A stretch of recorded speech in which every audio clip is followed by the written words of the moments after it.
తమ వేతనాలు పెంచాలని అంగన్వాడీ తలపెట్టిన నిరసన కొనసాగుతుంది. వైఎస్ఆర్ జిల్లా జమ్మలమడుగు ఐసీడీఎఫ్ కార్యాలయం వద్ద అంగన్వాడీ కార్యకర్తలు ఆయాలు 30వ రోజు వినూత్నంగా నిరసన తెలియజేశారు. మెడకు ఉరితాలు తగిలించుకొని ప్రభుత్వానికి వ్యతిరేకంగా నినాదాలు చేశారు.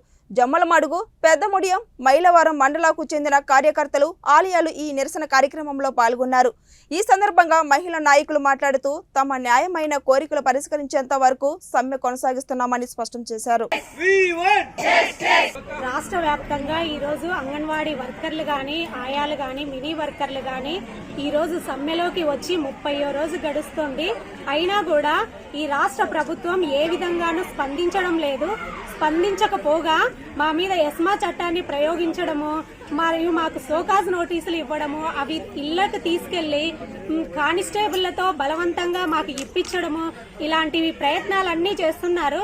ప్రభుత్వం ఇంత నిర్బంధంగా ఎందుకు వ్యవహరిస్తుందో మాకైతే అర్థం కావడం లేదు. మేమేమి గొంతమ్మ కోరికలేమి కోరడం లేదు. మీరు నిత్యావసర వస్తువులు పెంచినందుకు గాను మేము ఆ ధరలకు అనుగుణంగా ఈ రోజు మా బ్రతుకు పోరాటంలో మేము జీతాలు అడుగుతున్నామే తప్పితే మేమేమైతే గొంతమ్మ కోరికలేమి కోరడం లేదు. నిత్యావసర వస్తువులకు అనుగుణంగానే అడుగుతున్నాము. మరియు మీరు వర్క్ ఏ విధంగా పెంచారు? మంత్రివర్యులు అంటున్నారు సంవత్సరానికి ఒక్కసారి మాత్రమే జీతం పెంచుతాము అని. మరియు మీ ప్రభుత్వం వచ్చిన తర్వాత 5 సంవత్సరాలకు ఒకసారి జీతం పెంచుతామంటున్నారు. కానీ వర్క్ మా విధంగా ఏ విధంగా పెంచుతున్నారు ఒకసారి గవర్నమెంట్ కూడా ఆలోచించాలి. ఎంత ఆన్లైన్ వర్క్ పెంచి మమ్మల్ని ఎంత మానసికంగా ఒత్తిడికి గురి చేస్తున్నారు అనేది మీరు కూడా ఆలోచించండి. ఆ పనికి తగ్గ వేతనం మాత్రమే అడుగుతున్నాం తప్పితే మేమేమి గొంతమ్మ కోరికలైతే కోరడం లేదు.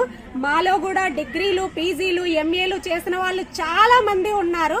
మా బాధను అర్థం చేసుకొని మాకు జీతాలు, కనీస వేతనం 26,000 సుప్రీంకోర్టు ఇచ్చిన తీర్పు ప్రకారమే మేము అడుగుతున్నాం తప్పితే మా సొంత ఊహాగానాలతో అయితే అడగడం లేదు. దయ ఉంచి ప్రభుత్వం మా యొక్క కోరికలను అర్థం చేసుకొని మన్నించి మా జీతాలను పెంచవలసిందిగా ప్రభుత్వాన్ని అయితే కోరుతున్నాము. వందనాలన్నా. మేము రాష్ట్ర వ్యాప్తంగా అంగన్వాడీలో ధర్నా చేస్తున్నాము, కానీ మీకు కనికరం అనేది రావడం లేదు. 7th క్లాస్ 10th క్లాస్ చదివిన వాళ్ళకు ఇంత జీతం ఎందుకని మీరు అంటున్నారు. సమాన పనికి సమాన వేతనం ఇవ్వాలన్నా, మాకు గ్రాడ్యుటీ ఇవ్వాలి. ఆ సాఫ్ట్వేర్ ఆన్లైన్ వర్క్ పెడుతున్నారే మేము చేస్తున్నామే. 7th క్లాస్ 10th క్లాస్ చదివిన వాళ్ళు ఈ వర్క్ ఎట్లా చేస్తున్నారని మీరు గమనించారన్నా. నీకు తెలియని విషయం ఒకటి ఉంది అన్న. మాలో కూడా డబుల్ పీజీలు, డిగ్రీలు, ఇంటర్లు చేసిన వాళ్ళు ఉన్నారన్నా. ఇప్పటికైనా మీకు కనికరం వచ్చి మీరు దయ ఉంచి మీరు మాకు జీతాలు పెంచుతారని మేము సభాముఖంగా